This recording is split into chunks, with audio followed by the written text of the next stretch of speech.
Student,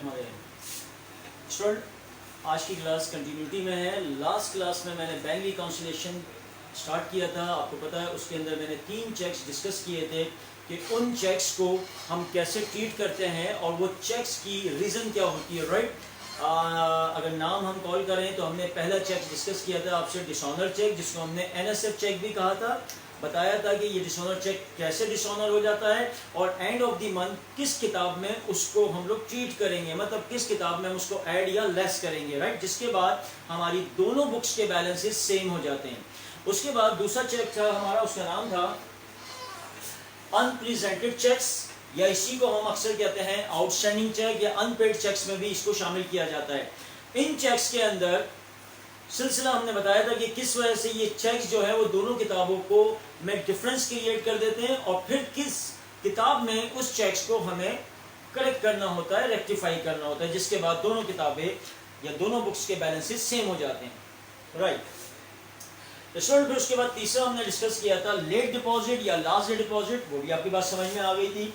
आज हम अपने चौथे एरर या चेक की तरफ जा रहे हैं, जिसका नाम है deposit in transit. Deposit in transit, right. याद रखिएगा ये सिलसिला जो मैंने आपसे कहा था कि हर दफा हर चेक को सीखने से पहले आप लोगों ने दोनों किताबों के बैलेंसेस सेम रखने हैं और फिर ये एक गलती हम सपोज करेंगे पूरे महीने हो रही है और उस गलती को हम कैसे रेक्टिफाई करेंगे। तो अभी भी हमारे पास बैलेंसेस इस वक्त सेम है, ये गलती होने जा रही है, गलती कह लें इसको, आप एरर कह लें, ये मिस्टेक कह लें। होता क्या है डिपॉजिट इन ट्रांजिट में, सिलसिला ये है कि कोई अमाउंट अगर हम बैंक में डिपॉजिट्स के लिए भेजें, या तो हम भेजें हो सकता है, या हमारी कोई पार्टी हमें डिपॉजिट के लिए भेजे अमाउंट हमारे अकाउंट में जमा होने के लिए, लेकिन आपकी last day of the month suppose करें अगर कोई अमाउंट हमें डिपॉजिट के लिए भेजा गया है, हमने किसी पार्टी को या किसी शख्स को हमने भेजा कि ये कैश बैंक में जमा करवाना, राइट। उसको भेजने के बाद यकीनन आपको बताया था मैंने कैश डिपॉजिट के लिए भिजवा दिया, तो मेरे पास नॉर्मली एंट्री ये बनना चाहिए कि मेरा बैंक डेबिट, और अगर कैश मैंने डिपॉजिट के लिए भिजवाया किसी पार्टी के हाथ या किसी अपने एम्प्लॉय के हाथ कि ये अमाउंट बैंक में जमा करा दो, 5,000 रुपये बैंक में डिपॉजिट करा दो, यकीनन उसके बाद मैंने एक जनरल एंट्री यानी पास करनी है कि बैंक मेरा बढ़ जाएगा, मेरा कैश कम हो जाएगा, डिपॉजिट मैंने भिजवा दिया। लेकिन किसी मजबूरी की वजह से या किसी ऐसे हालात की वजह से मेरा वो एम्प्लॉय या मेरा वो पार्टी जो कि बैंक में डिपॉजिट के लिए गया था वो बैंक नहीं पहुंच पाया। मैंने लास्ट टाइम बताया था, लास्ट डे डिपॉजिट में मैंने आपको एक बात बताई थी कि मैंने डिपॉजिट वहां पे भी करवाया था, बट वो बहुत लेट पहुंचा था। आपकी जो टाइमिंग थी बैंक टाइमिंग थी वो खत्म होने के बाद पहुंचा था, जिसके बाद बैंक ने उसको ऐड नहीं किया था, बट उसके पास डिपॉजिट आ गया था। तो इस दफा क्या होगा, इस दफा हमने पैसा तो डिपॉजिट के लिए भेज दिया स्टूडेंट, बट अच्छा उसको भेजने के बाद देखिए मैं अपनी ट्रीटमेंट क्या करनी है। मैंने बैंक में पैसा भिजवा दिया है और मैं यही सपोज कर रहा हूँ कि बैंक में 5,000 रुपये डिपॉजिट हो जाएगा, और जब महीने के आखिर में हम बैंक स्टेटमेंट मंगाएंगे या बैंक का बैलेंस पूछेंगे तो बैंक भी हमें 55,000 रुपीज़ का बैलेंस बताएगा। बट हुआ क्या, अगेन वही, बैंक से जब हमने बैलेंस पूछा 31 जनवरी को, तो पता चला बैंक कह रहा है कि अभी मेरे पास बैलेंस 50,000। अगेन पूछा गया कि यार वो बैलेंस भिजवाया था, तो बैंक ने इस दफा रिफ्यूज करा कि हमारे पास इस दफा तो कोई बैलेंस ही नहीं आया। लास्ट टाइम में मैंने आपको बताया था कि लास्ट डे डिपॉजिट में या लेट डिपॉजिट में बैंक ने कहा था बैलेंस तो आया बट लेट आया, फिर हमारी रिक्वेस्ट पे उसने बैंक में पैसा प्लस करवा दिया। इस दफा बैंक ने हमसे कहा कि पैसा ही नहीं आया, आपका कोई डिपॉजिट मेरे पास आया नहीं है। तो पता चला जब उसकी इन्वेस्टिगेशन करी तो पता चला वो पैसा अभी हमारी उस पार्टी में है या दरमियान में रास्ते में मौजूद है, राइट। ट्रांजिट कहते हैं एक सफर को, एक रास्ता, राइट।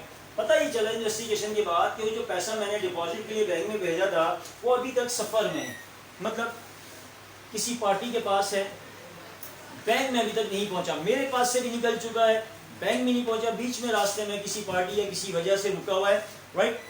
तो ऐसा अमाउंट जो अभी तक डिपॉजिट के लिए भेज दिया गया है और बैंक में डिपॉजिट ना हो पाया। उसकी वजह बहुत सारी हो सकती है कि सफर में किसी मेरी पार्टी को या मेरे एम्प्लॉय को हो सकता है कोई इमरजेंसी आ गई जिसकी वजह से बैंक में डिपॉजिट नहीं कर पाया।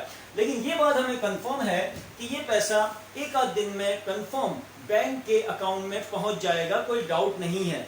तो इस बात पे फिर अगेन हम बैंक से रिक्वेस्ट करेंगे कि यार ये पैसा डिपॉजिट जो है ये हमारे पास से निकल चुका है, हम ऑलरेडी ऐड कर चुके हैं, यकीनन आपके पास भी कल या अगले दिन तक आ जाएगा। तो इस बात पे बैंक भी हमारे अकाउंट में हमारी रिक्वेस्ट पे अमाउंट ऐड कर लेता है। जैसे ही बैंक ऐड करता है तो आप देख सकते हैं बैंक का बैलेंस भी हमारे बैलेंस से सेम इक्वल हो गया, रिकंसाइल हो गया, राइट।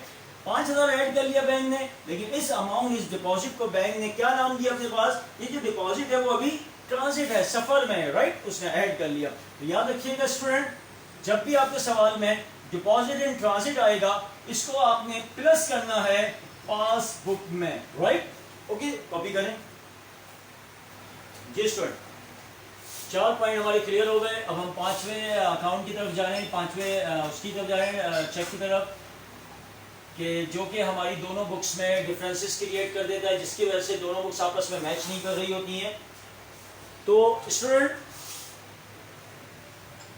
अगला जो हमारा पॉइंट है वो है direct deposits. Okay, direct deposit क्या होता था देखिएगा। होता ये सिलसिला है कि नॉर्मली जो हमारी कंपनीज होती हैं या जो भी हम बिजनेस कर रहे हैं, जो हमारा बैंक अकाउंट होता है उसका नंबर हमारे तमाम कस्टमर्स के पास भी होता है। किसी को नंबर देना कोई गलत बात नहीं है, कोई मुश्किल या कोई खतरे वाली या रिस्की कोई बात नहीं है। हम अपने कस्टमर्स को हमारे अकाउंट नंबर और हमारे बैंक का पता होता है कि इस कंपनी का इस ब्रांच में अकाउंट है और अकाउंट नंबर ये है, राइट। तो होता क्या है, सपोज करें स्टूडेंट कि हमने क्रेडिट सेल करी, राइट। सपोज करें हमने जनवरी की 21 तारीख को क्रेडिट सेल करी। क्रेडिट सेल आपको पता है एंट्री क्या बनाते हैं आप लोग, एंट्री बनाते हैं account receivable debit, account receivable debit और सेल क्रेडिट, सही ना। ये एंट्री तो आपको पता है। हमने सपोज करें 7000 रुपए की क्रेडिट सेल करी। इसका मतलब है हमें फ्यूचर में जो भी हमारी डीलिंग हुई है हमारे अपने कस्टमर से, उससे हमें एक टाइम पीरियड के बाद कलेक्शन करनी है। हुआ ये कि कस्टमर जो कि हमसे उधार ले गया था उसकी पेमेंट का टाइम आया। लेट सपोज पेमेंट का टाइम आया जनवरी 29 को, पेमेंट का टाइम आया। ये कस्टमर बजाय मेरे ऑफिस या मेरी शॉप पे आने के बजाय उसको कन्वीनियंट ये हुआ कि वो उसने अपने एरिया में जो मेरा बैंक था, यानी कि मैं बता चुका मेरा बैंक क्या है, एमसीबी, राइट। और जब आप किसी भी बैंक में अकाउंट खुलवाते हैं तो पूरे पाकिस्तान में आप उसको ऑपरेट कर सकते हैं। उसमें किसी भी पाकिस्तान में किसी भी ब्रांच में जाके, एमसीबी की किसी भी ब्रांच में भी जाके आप उसमें पैसा डिपॉजिट और ड्रॉ कर सकते हैं।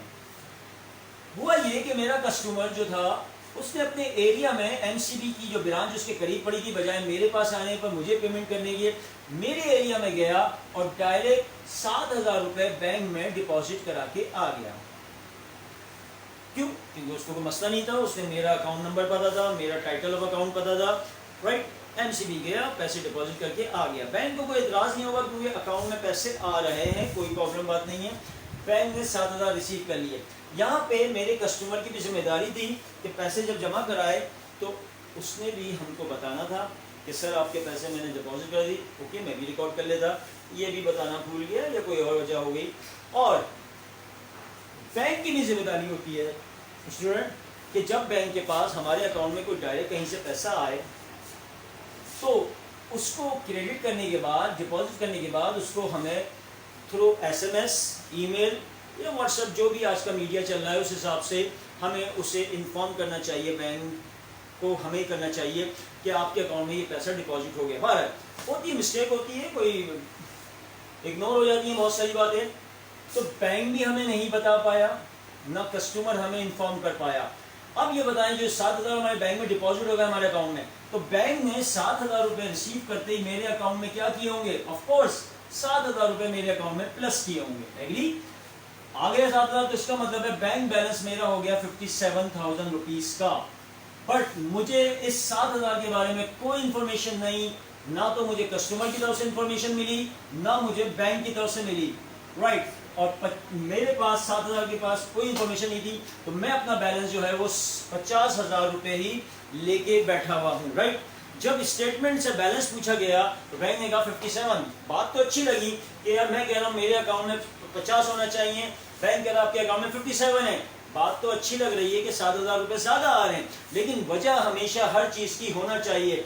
मैंने वजह पूछी, पता चला कि आपका फला कस्टमर जो है वो डायरेक्ट आपके अकाउंट में 7,000 रुपए जमा करा के चला गया था।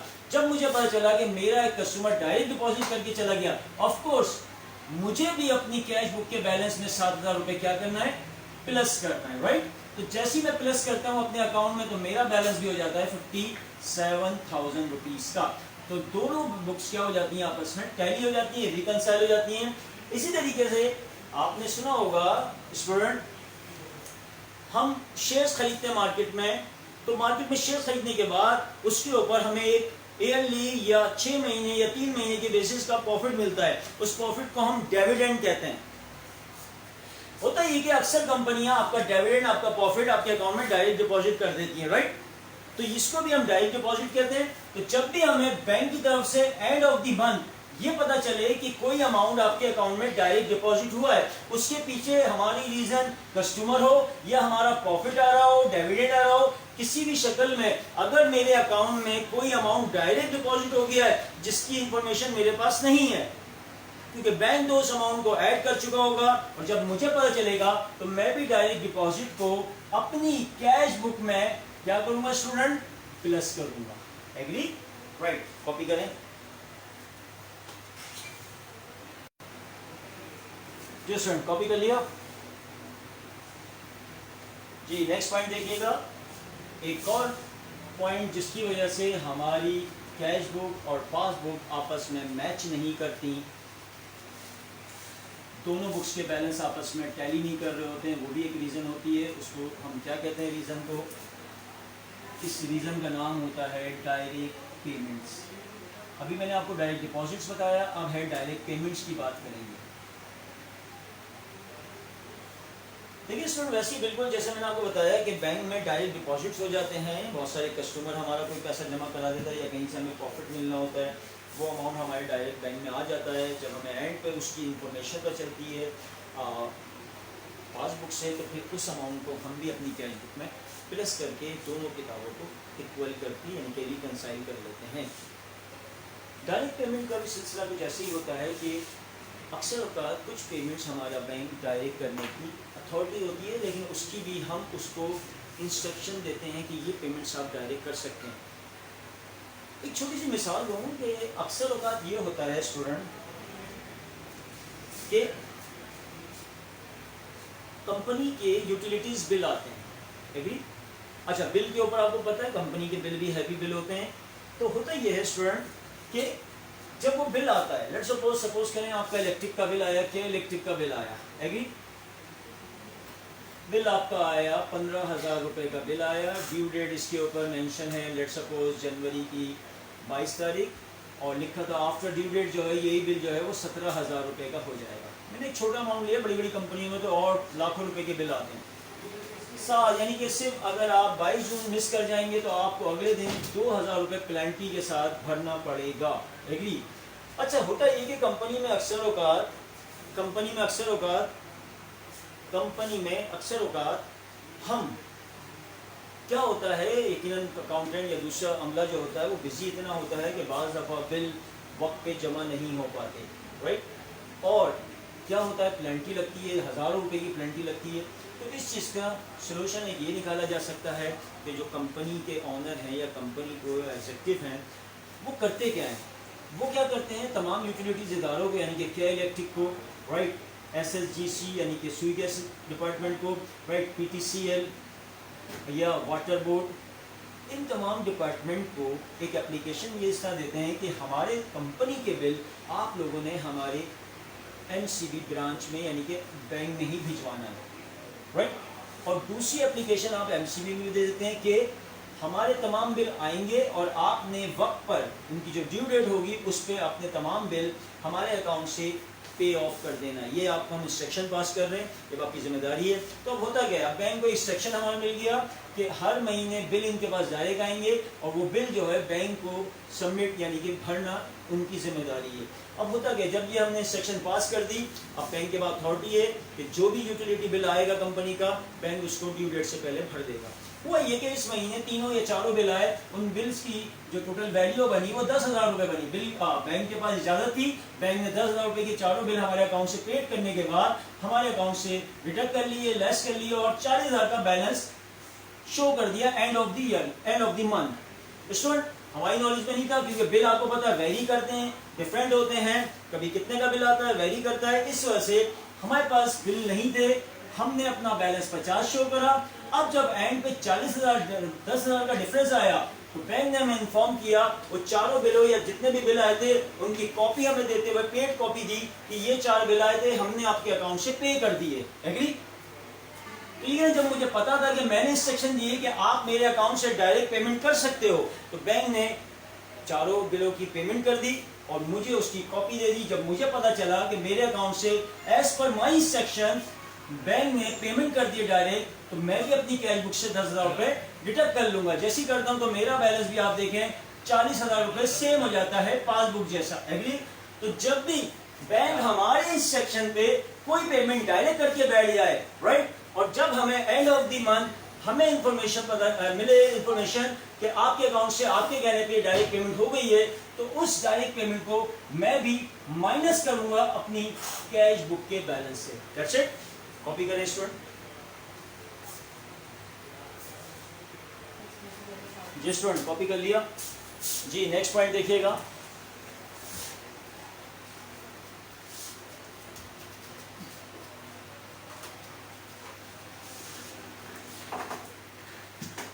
अच्छा जी, नेक्स्ट पॉइंट में हम बात करेंगे, एक और नया चेक होता है जिसको कहते हैं अनक्लियर्ड चेक, और इसके लिए नाम यूज होता है अनक्रेडिट चेक भी कहते हैं इसको।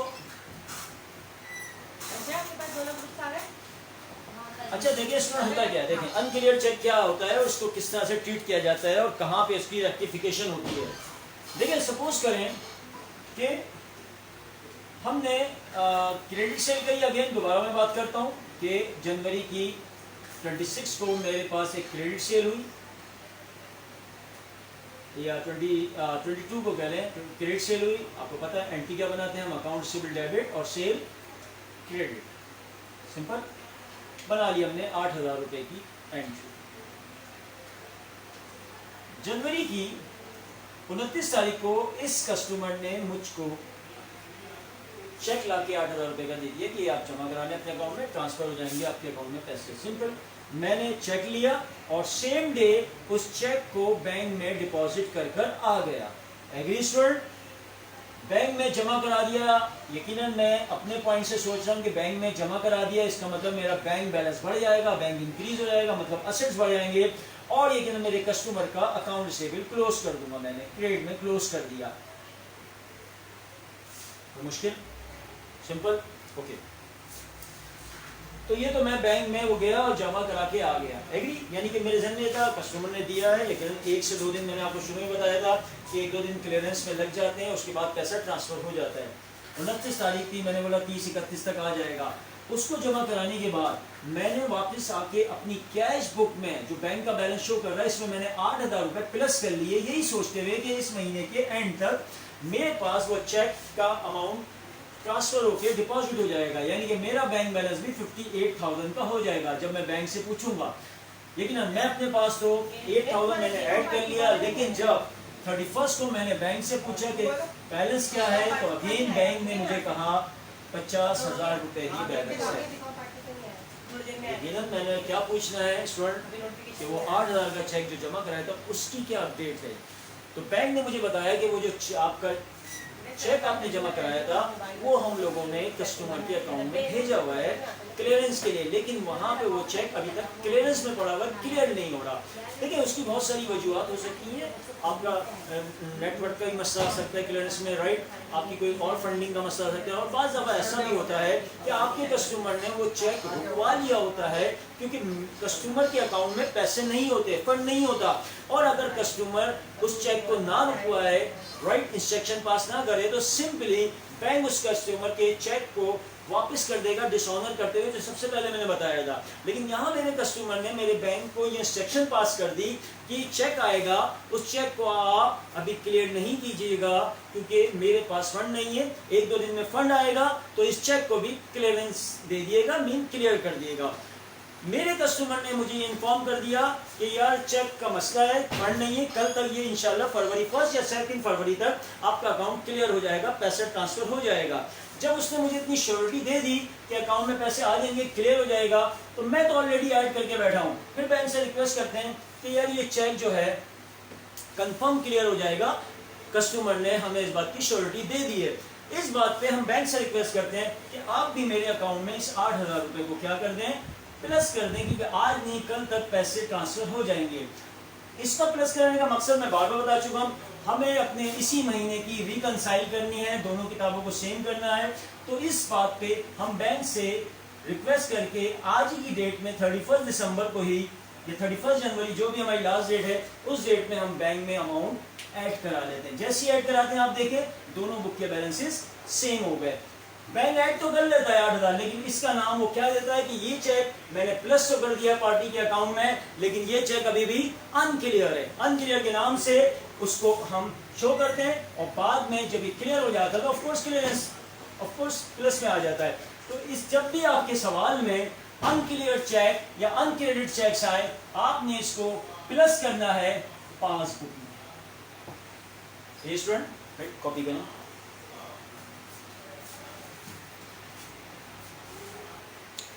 जी कॉपी कर लिया। नेक्स्ट पॉइंट देखिएगा,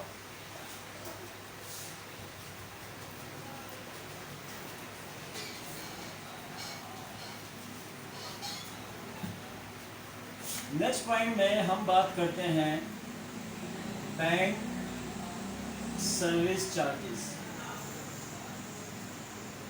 अच्छा स्टूडेंट, मैं आप लोगों को बड़ा डिटेल से एक एक चीज़ को थोड़ा अलग बता रहा हूँ। आप अक्सर किताबों में देखेंगे या अक्सर आपको कहीं पे सुनने को मिलेगा कि हमने डायरेक्ट पेमेंट की एक बात की थी, तो सर्विस चार्जेस भी डायरेक्ट पेमेंट में आ जाते हैं, या कोई और हमारे चार्जेस अकाउंट से कटने होते हैं तो वो भी हमारे डायरेक्ट पेमेंट का हिस्सा बन जाते हैं, राइट।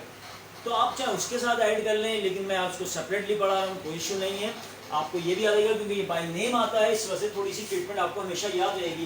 बैंक सर्विस चार्जेस आपको पता है स्टूडेंट, लेकिन जिस बैंक में हम अकाउंट खुलवाते हैं तो वो हमारे लिए पूरा महीना सर्विसेज दे रहा होता है, हमारे पैसे को बड़ा सिक्योर रखता है, क्योंकि आपको पता है कि बैंक में जब एक दफ़ा पैसा आपने जमा करवा दिया, अब बैंक में चाहे डकैती पड़ जाए, आग लग जाए, कोई भी बड़ा मिसहैप्स हो जाए, हमारे पैसे पे कोई फर्क नहीं पड़ेगा, हमारा पैसा एज इट इज महफूज है। अब ये जिम्मेदारी किसने ली है? बैंक ने ली है। अब बैंक आपके लिए जब इतनी सहूलत दे रहा है, सर्विसेज दे रहा है, तो क्या ये सब फ्री ऑफ कॉस्ट करेगा? Of course not. यकीनन वो इस हर अकाउंट होल्डर से एक सर्विस चार्जेस काटता है महीने के हिसाब से, ये इसकी अपनी सर्विस पे बेस करता है। अच्छे बड़े बैंक ज़्यादा सर्विस चार्जेस काटते हैं, छोटे बैंक वो कम सर्विस चार्जेस काटते हैं, डिपेंड करता है आपकी सर्विस कैसे दी जा रही है। बहरहाल हर अकाउंट पर हर महीने एक सर्विस चार्जेस डिडक्ट किए जाते हैं।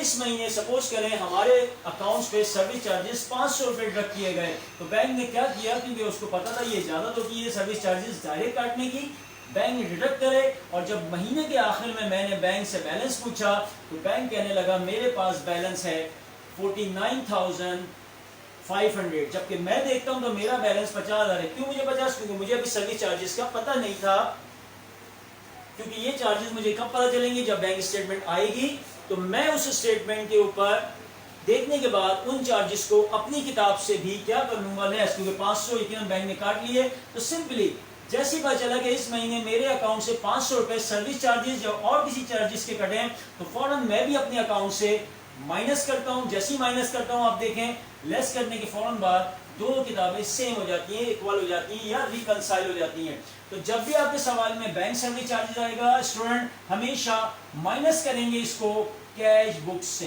दैट्स इट, कॉपी करें।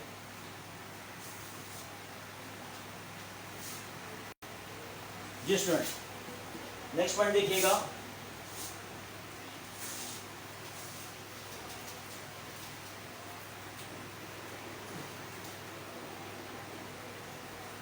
नेक्स्ट पॉइंट में हम बात करेंगे इंटरेस्ट कह लें आप इसको, इंटरेस्ट गिवन बाय बैंक या बाज़ दफा किताबों में या क्वेश्चन में लिखा होगा प्रॉफिट गिवन बाय बैंक।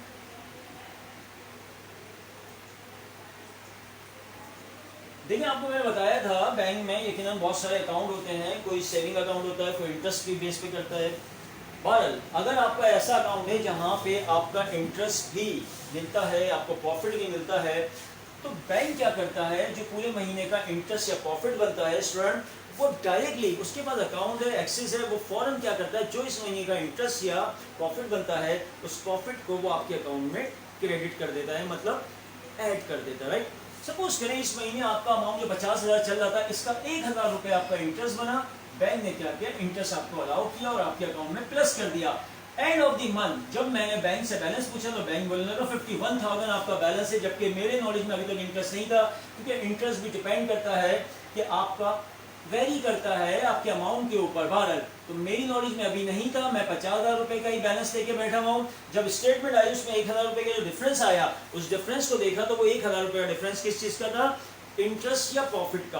तो जब नई नॉलेज में आया तो यकीनन फौरन मैंने भी क्या करना है, अपनी कैश बुक के बैलेंस में 1,000 इंटरेस्ट को प्लस करना है। तो जैसे ही मैंने प्लस किया स्टूडेंट, तो मेरे पास भी आप देख सकते हैं बैलेंस क्या हो गया, पासबुक से मैच कर लिया। एग्री? तो दोनों बुक सेम हो गई, रिकंसाइल हो गई। इसका मतलब ये हुआ जब भी हमारे क्वेश्चन में इंटरेस्ट बैंक दे रहा हो या प्रॉफिट दे रहा हो, आपने उसको प्लस करना है कैश बुक में। प्लीज कॉपी करें जी स्टूडेंट। अच्छा देखिए, वैसे तो अगर हम एक एक पॉइंट को डिस्कस करते जाएं तो एक लंबी लिस्ट बन सकती है, लेकिन स्टूडेंट हमने कोशिश करके पूरे तमाम पॉइंट्स को, जो तमाम चीज़ें जो भी क्वेश्चन में आते हैं, हमने उनको समराइज करके ये 8-10 पॉइंट डिस्कस कर लिए हैं। इन्हीं में ही हर चीज़ कवर हो जाएगी। एक और पॉइंट डिस्कस करते हैं जिसको हम इस सीरीज़ का लास्ट पॉइंट हम कह सकते हैं, जो कि नंबर 10 है, जिसका हम कहते हैं ज़कात। देखिए फिर मैं आपको इसकी तफसील बताऊं। ज़कात के बारे में तो सभी जानते हैं, ज़कात हमारा बींग मुस्लिम हम लोग को आपको पे करना है, हमारा एक सुन्नत है। और इसको भी मैंने अभी जैसे डायरेक्ट जब पेमेंट बताया था, ये भी डायरेक्ट पेमेंट का हिस्सा है। यानी कि क्योंकि ज़कात का जब टाइम आता है, जो कि आपको पता है रमज़ान का महीना होता है, फर्स्ट रमज़ान के दिन बैंक अपने तमाम बैंक होल्डर्स, जितने भी अकाउंट होल्डर होते हैं, उनके अकाउंट से ज़कात का पैसा डिडक्ट कर लेता है। अच्छा, ज़कात काटना भी उसकी अपनी मर्जी पर नहीं होता है, डिपेंड आप पे करता है। वो बैंक आपको अलाउ करता है कि अगर आपने हमारे बैंक के थ्रू ज़कात नहीं कटवानी है तो आपने रमज़ान से 2-3 दिन पहले एक अंडरटेकिंग फॉर्म भरना है, जिसमें आपने ये शो करना है कि मैंने ज़कात बैंक से नहीं डिडक्ट करवानी है। तो यकीनन बैंक आपके अकाउंट से ज़कात नहीं काटेगा। लेकिन अगर आपने ऐसी कोई अंडरटेकिंग नहीं भरी तो फिर बैंक आपका ऑटोमेटिकली फर्स्ट रमज़ान को आपके अकाउंट से ज़कात को डिडक्ट कर लेगा। डायरेक्ट कर सकता है, उसके बाद परमिशन होती है। राइट, तो वही जो मैंने बताया था कि डायरेक्ट पेमेंट में भी ये पॉइंट आ सकता है, लेकिन हम इसको थोड़ा सेपरेट करके पढ़ा रहे हैं कि अगर आपका ज़कात का महीना था और आपके अकाउंट से इस महीने बैंक ने ज़कात 2,000 रुपये लेट सपोज काट ली, इजाज़त थी क्योंकि हमने उनको मना नहीं किया था, कोई अंडरटेकिंग फॉर्म नहीं भरा था, तो बैंक ने सिंपली 2,000 रुपये काट के बैलेंस कितना शो किया, 48,000। मेरे पास ऐसी कोई इंफॉर्मेशन नहीं आई, 50,000 रुपये का बैलेंस लेके बैठा हूँ। जब एंड पर मैंने स्टेटमेंट चेक करी, बैंक से बैलेंस पूछा तो 2,000 का डिफरेंस आ रहा था। उस डिफरेंस को तलाश किया तो पता चला ये डिफरेंस 2,000 ज़कात के नाम से डिडक्ट किया गया है। क्योंकि मेरी नॉलेज में था ये काटना है, क्योंकि मैंने मना नहीं किया था, तो मैंने भी फौरन ही अपनी बुक को सही करने के लिए, रिकंसाइल करने के लिए अपनी किताब से 2,000 रुपये डिडक्ट कर लिए। जैसी लेस किए, देखिए मेरा भी बैलेंस सेम पासबुक से मैच कर गया, रिकंसाइल हो गया। तो जब भी आपके सवाल में ज़कात के नाम से बैंक शो कर रहा हो कि ज़कात आपके अकाउंट से काटी गई है, आप भी उसको सिंपली कैश बुक से माइनस करें। राइट स्टूडेंट, ये तो हमारे 10 पॉइंट थे, जिसको हमने 10 पॉइंट एक नंबरिंग बना दी गई है।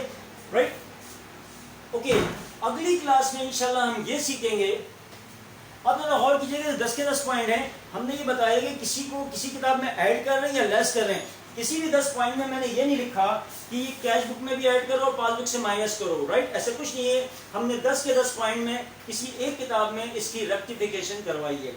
लेकिन आगे जो इंशाल्लाह नेक्स्ट क्लास में डिस्कस करेंगे वो ये करेंगे कि हमारे पास अब अमाउंट या फिगर की गलती होगी। रिकॉर्ड दोनों किताबें कर रही होंगी, राइट? लेकिन क्या होगा, एक ने 5600 रिकॉर्ड किया, या ख्याल है इस तरह से कि आपका ओरिजिनल अमाउंट 5600 था, एक किताब ने 5600 रिकॉर्ड किया, एक किताब ने 6500 रिकॉर्ड किया। तो इंशाल्लाह अगली क्लास में हम ये सीखेंगे कि अगर फिगर या अमाउंट की गलती हो जाए, उसकी वजह से भी हमारी दोनों किताबें आपस में मैच नहीं करती, रिकंसाइल नहीं करती, तो इन एरर को हम कैसे रेक्टिफाई करेंगे। ओके स्टूडेंट, इंशाल्लाह अगली क्लास में डिस्कस करेंगे। थैंक यू, खुदा हाफिज़, टेक केयर।